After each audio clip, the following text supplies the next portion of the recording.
Así que desde aquí el agradecimiento desde todo el equipo organizador por estar aquí, por compartir vuestras palabras con nosotros y por acompañarnos en esta inauguración. Y ya os dejo con ellos y luego ya hablamos de cosas más logísticas que nosotros siempre nos apañamos mejor. Gracias. Pues muchas gracias, Leire. Que no se engañen, que los rectores no pegamos ni chapa. Nos dedicamos a pasear y trabajáis los vicerrectores, que para eso estáis, claro. Efectivamente. Es un hecho, son facts, ¿no? Es así, ¿qué vamos a hacer? Bueno, lo primero de todo tengo que decir que como los rectores no pegamos ni chapa y nos dedicamos a inauguraciones varias, pues hay inauguraciones que te hacen más ilusión que otras o que te llaman más la atención que otras. Y a mí esta me llama mucho la atención por dos motivos. Uno, porque inaugurar en el mundo universitario y en el mundo universitario español algo en lo que participan 34 universidades de nuestro panorama universitario, pues es una gozada, ¿no? Porque bueno, por razones obvias. Y así es que bienvenidos a todos, a las 34 universidades, a los 12 creo que estáis aquí, vicerrectores o responsables de todo el tema digital, y a los profesores que estáis, los que vais a intervenir, pues felicidades, bienvenidos, y ojalá os hagamos, de eso sí se ocupan algunos, yo me ocupo de eso, ojalá os hagamos sentir como en vuestra casa y cómodos y disfrutando de estas jornadas en el sitio en el que os recibimos. Y el segundo motivo es porque, no sé, yo que juego al golf y soy muy malo, es como si de repente me dieran la oportunidad de inaugurar con Jon Rahm, que es un gran jugador español que conoceréis, salir en el partido estelar en un torneo, ¿no? Porque claro, a un analfabeto digital como soy yo, inaugurar unas jornadas que se llaman Grupo FOLT, de formación online y tecnologías educativas, para hablar sobre la relación entre la tecnología y la pedagogía. Esto es para nota, ¿no? No me he visto en otra, porque inaugurar cosas de las que me gustan, las que puedo intentar haber leído algo, pero de esto, que es todo no solo un tema de rabiosa actualidad, de reto para la sociedad, todo lo que nos ha venido en los últimos años, y se dice que más aceleradamente cada vez en los próximos, nos ha venido a traer la tecnología, y en nuestro caso como universitarios, cómo meterlo en el guiso, meterlo de manera razonable, aportante y no castrante o no agostadora, pues es muy bonito. Es el reunirnos y hacer esfuerzos para que nuestras universidades entiendan bien el papel de la tecnología en lo que nos toca hacer, y lo que nos toca hacer, con esto conecto con una cosa que ya he utilizado esta mañana, pero que me ha encantado, y que es un artículo que ha salido publicado recientemente de un grupo de investigación que tenemos con la Universidad de Birmingham y con Oxford. Y entonces la Universidad de Birmingham publica esto, que es sobre la educación del carácter en las universidades. Y dicen, si se escuchan discursos de graduación o se consultan las páginas web y las declaraciones sobre la misión de las universidades, parece claro que las universidades actuales, a pesar de su gran diversidad, están deseosas de orientar a los estudiantes hacia direcciones que les ayuden a llevar vidas plenas, como ciudadanos, como profesionales y como seres humanos. Vidas que contribuyan significativamente al bien público y que proporcionen un auténtico sentido de propósito y significado. Esto dice una universidad pública inglesa, intentando llamar la atención sobre lo que toda la vida y ahora vuelve a llamarse la educación del carácter y el crecimiento personal y demás, es tarea de la universidad. De hecho, seguramente es la tarea que más esperamos los que estamos esperando a los que salen de la sociedad, para que la dirijan, para que contribuyan en la maquinaria productiva, para que tengan familias, para que sean ciudadanos. Entonces, en este contexto, que creo que luego todo el artículo la verdad refleja muy bien, que es un tema que está ahí presente, por lo menos declarativamente. Las universidades decimos que esto nos debe importar, porque a la sociedad le importa y es lo que está esperando, la formación de ciudadanos, y no solo de profesionales o de gente que domina un oficio, o de gente que técnicamente es competente en algo, ¿no? Creo que lo refleja muy bien. Pero una cosa es declararlo y otra cosa es hacerlo, porque es que hacerlo es muy difícil. Y seguramente en esto, en el hacerlo, la tecnología viene en nuestro auxilio, ¿no? Y lo que llamamos pedagogía, no sé por qué se utiliza la palabra pedagogía para hacer con tecnología, pero bueno, la pedagogía, que es la forma de encarnar un modelo formativo, pues la tecnología puede venir en nuestro auxilio. o puede venir en nuestra condenación. Seguramente muchos habréis leído, o sonará un libro que ya no es nuevo, que se llama Robot Proof, a prueba de robot, ¿no? que lo escribió el presidente de la Northeastern University en Estados Unidos, que pasa por ser una de las universidades más modernas y más cool y más de nuevas metodologías y tal. Y este señor, con esa autenticidad que suele caracterizar a los norteamericanos, muchas veces esa autocrítica, decía, vamos a ver, yo en mi universidad aquí en Boston estoy soplando $60.000 a mis alumnos que estudian undergraduate por cada año, o sea, 200 y pico mil euros, sin contar room and board en mi universidad.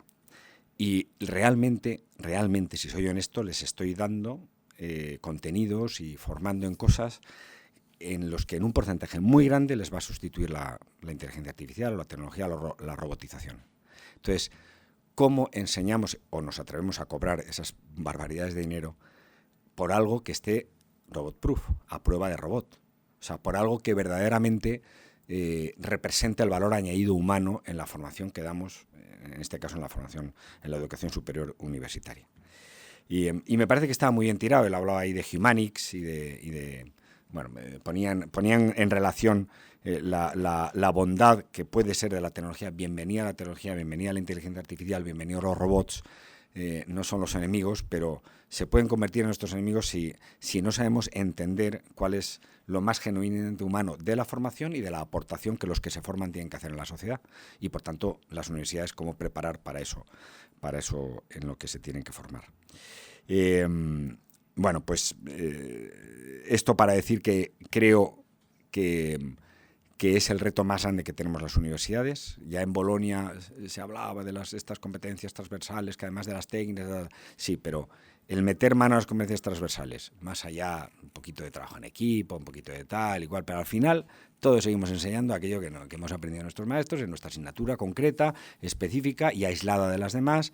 Esto sigue siendo así. La universidad, en casi todo el mundo, pero particularmente en España o el modelo napoleónico de la Universidad Europea.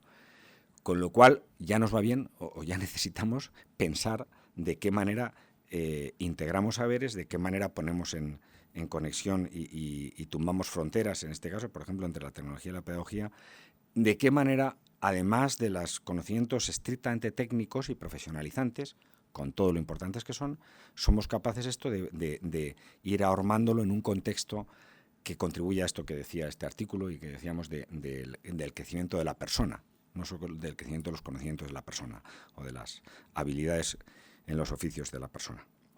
Pues bienvenidos, ojalá sean súper fecundas estas jornadas. Felicidades, Leire, y a todo el equipo por la coordinación, y nos sentimos muy honrados de que estéis aquí. Ojalá, como digo, sintáis vuestra casa. Si os echan mal de comer, me lo decís, porque a esto le damos mucha importancia. Es importante que comáis bien y que no paséis mucho calor y que disfrutéis mucho con el trabajo. Gracias.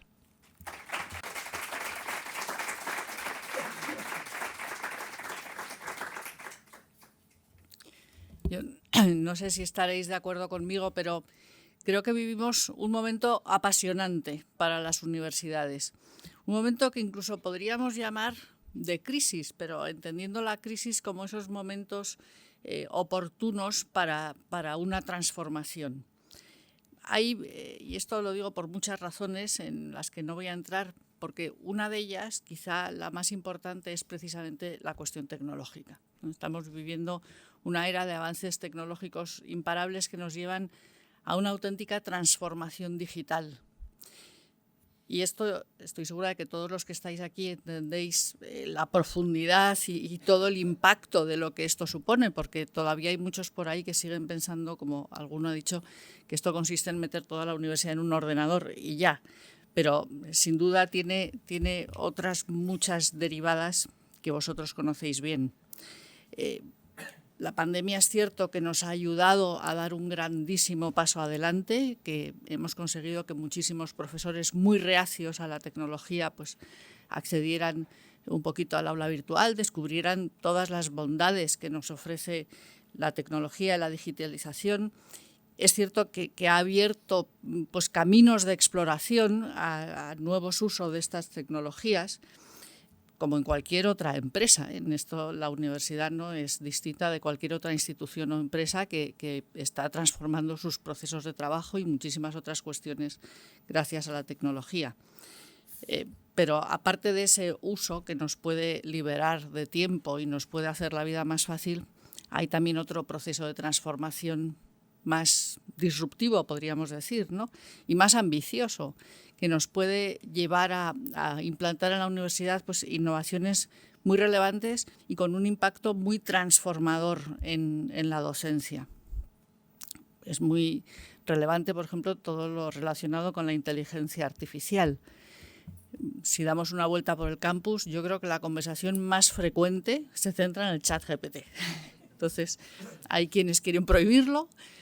Hay otros, entre los que me encuentro, que pensamos que no, que hay que incorporarlo y que además hay que incorporarlo plenamente porque ofrece muchas ventajas y que lo que debemos hacer es poner todo nuestro esfuerzo en lo que, a nuestro juicio, la inteligencia artificial nunca va a lograr, que es sustituir pues, el pensamiento crítico, la creatividad humana. Pues ahí es donde tenemos que poner el énfasis y aprovechar todas las ventajas que nos ofrece. No solo en el proceso de aprendizaje, sino pues en beneficio de la calidad docente, pues permitiendo una docencia mucho más personalizada, para automatizar procesos burocráticos, para liberar tiempo a los investigadores y a los docentes y que nos podamos dedicar a otras cosas. Y ya por hablar no solo de digitalización, sino de otras cuestiones, pensemos en el enorme uso que podemos sacar de la realidad virtual y aumentada para crear experiencias de aprendizaje y laboratorios en la nube, que esto podría solucionar cuando se desarrolle plenamente pues uno de los principales problemas que tenemos las universidades, que es la cantidad inmensa de recursos que hay que meter para dotar adecuadamente estos laboratorios. Y todo esto, evidentemente, no es solo una cuestión tecnológica, sino que lleva aparejada muchísimos cambios pedagógicos y didácticos, porque no es solo una cuestión de incorporar tecnologías, sino de sacarles el máximo partido, de explorar esos nuevos modelos pedagógicos que nos permitan aprovechar de verdad esas oportunidades que nos ofrece la tecnología. Y aquí, bueno, pensemos en la hibridación. No es solo una cuestión técnica, es una cuestión pedagógica y nos queda muchísimo camino que recorrer y tenemos ahí un reto para investigar si verdaderamente la hibridación es válida en todos los grados, en todas las asignaturas, para desarrollar todas las competencias. No sé, tenemos pues un reto por delante en el que estoy segura de que estáis todos inmersos para de verdad dilucidar y extraer todo lo bueno y poder ser conscientes al menos de los peligros, de los riesgos o de las dificultades. Hay otros muchos impactos que lleva aparejada esta revolución tecnológica, como por ejemplo la reconfiguración de los espacios de aprendizaje. Claro, si queremos incorporar estas tecnologías, transformar la pedagogía y la didáctica, tendremos que adaptar los espacios, el mobiliario, las dotaciones tecnológicas. Las aulas y los espacios de aprendizaje tienen que ser adecuadas para acoger todo esto. Podríamos señalar otros muchos impactos, pero no me quiero olvidar del profesor, que al final es el que está ahí y el que se siente a veces aterrado con la necesidad de enfrentarse y de manejar todo esto. Tenemos que ser conscientes de que al profesor le pedimos tantísimas cosas en investigación, en docencia, y ahora se tiene que adaptar a un mundo que a muchos les resulta absolutamente nuevo. Creo que en las universidades tenemos que ofrecer a los profesores la formación y el acompañamiento que necesita para poder desenvolverse dentro de este nuevo mundo y aprovechar todas las posibilidades que la tecnología y las nuevas pedagogías ofrecen. Y verdaderamente deberíamos decir lo mismo de las autoridades universitarias, porque todo esto impacta también en los modelos de gestión, en las decisiones que hay que tomar y también, pues yo por lo menos necesito aprender. Lo cierto es que lo que se dice es que solo aquellas instituciones que sepan aprovechar estas novedades que se nos presentan podrán sobrevivir. Y las que no, pues sí, a lo mejor pueden estar ahí y mantenerse más o menos, pero que no van a ser relevantes ni van a conseguir formar a los alumnos adecuadamente. Puede que eso sea cierto. Ahora, esto no quiere decir que nos tengamos que lanzar, a mi juicio, que nos tengamos que lanzar como locos a abrazar cualquier innovación tecnológica, sino que tenemos que someter todo esto a un proceso de discernimiento. En esta casa tenemos un método para abordar estas cuestiones, bueno, estas y todas las cuestiones que llamamos razón abierta. Y es un método que consiste en hacer preguntas de fondo, preguntas importantes a nuestras asignaturas, nuestra ciencia, nuestras disciplinas, o en este caso, pues, a la tecnología. Hacerle preguntas que nos permitan ir al fondo de las cuestiones. Por ejemplo, la pregunta por la persona. O sea, nos tenemos que preguntar si todo esto, cómo impacta en las personas. ¿Cómo impacta el uso de estas tecnologías en la educación? Nosotros hablamos a nivel universitario, pero a nivel escolar, ¿cómo impacta en el niño, en su crecimiento? ¿Cómo impacta en la vida de los jóvenes que no solo en la educación y en nuestras aulas, sino en toda su vida están inmersos en tecnología, en digitalización, en redes? Hay un libro muy interesante que se llama iGene, de un autor que se llama Jean Twenge, que él se dedica a estudiar los grandes rasgos que caracterizan a cada generación. Y ha escrito un libro sobre lo que llama la generación I, ¿no? El iGene.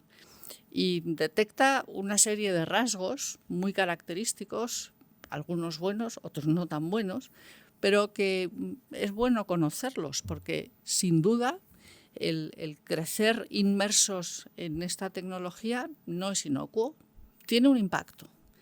Y creo que nosotros debemos ser conscientes de ese impacto para moderar o modificar el uso que le demos a la tecnología en nuestra docencia.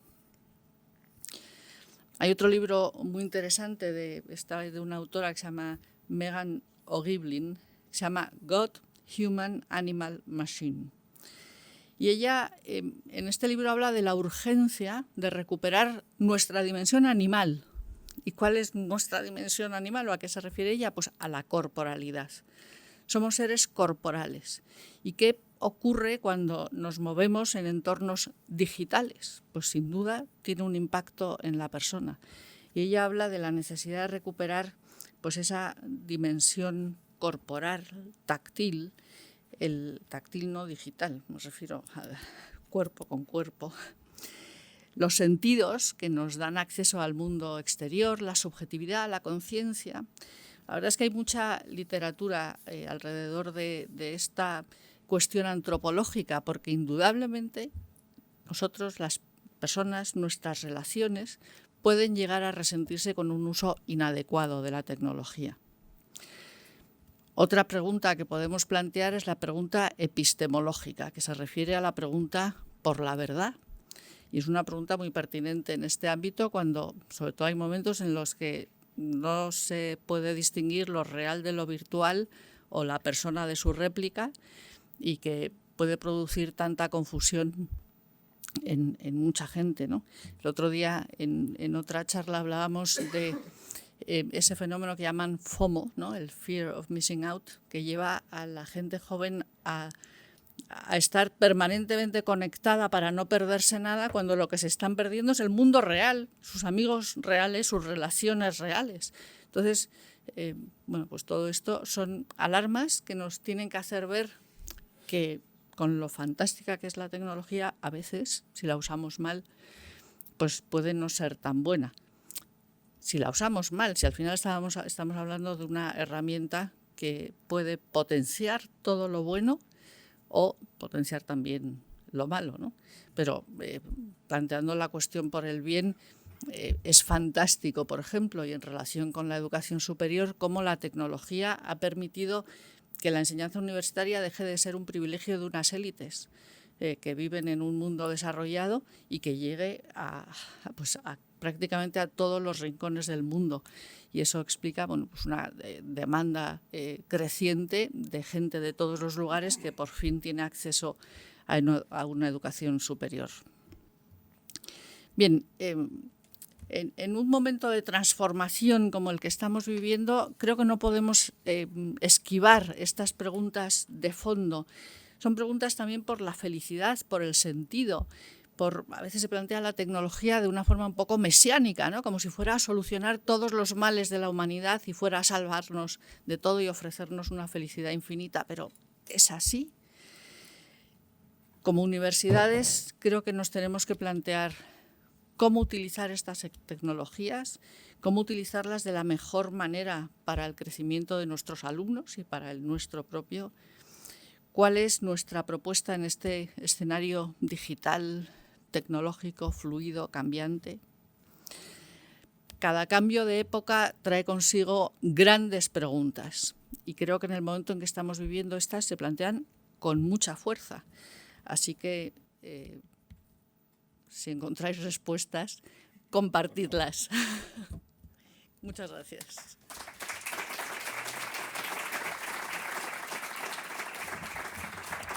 No me resisto, Leire, a compartiros una... Dice Leire que sois una gente estupenda y encima sois tecnólogos pero humanistas, ¿no? Entonces me dijo, son ingenieros y sin embargo personas. Siempre os pone por las nubes. Y entonces esta mañana nos ha pasado algo que nos ha chocado. Y es que tenemos una sesión con humanistas. En esta casa las humanidades son muy importantes. En todos los currículos de todos los lados vienen a ocupar entre el 20 y el 25% del currículum, de las asignaturas, de los 240 créditos, entre 50 y 60 son humanidades, a capón. No importa que sea biotecnología, ingeniería biomédica o ingeniería informática. Esto es nuestro modelo y así lo proponemos y tal. Bueno, y entonces tenemos 120 profesores de humanidades, ¿no? Entonces hoy es unas jornadas que son hoy y mañana. Entonces hemos hecho, pues nada, recurriendo a lo clásico, un DAFO, ¿no? Vamos a hacer un DAFO de amenazas, oportunidades y tal, ¿no? Y nos ha impactado, lo veníamos comentando ahora, que de 5 grupos que hay, que se reúnen y luego a compartir, 2 de ellos han visto como una oportunidad el chat GPT, la tecnología, lo han visto los humanistas, que normalmente se ponen a la defensiva a estas cosas porque piensan que esto es una especie de cosa del demonio que nos viene a lavar el coco a todos y que la inteligencia... Pues no.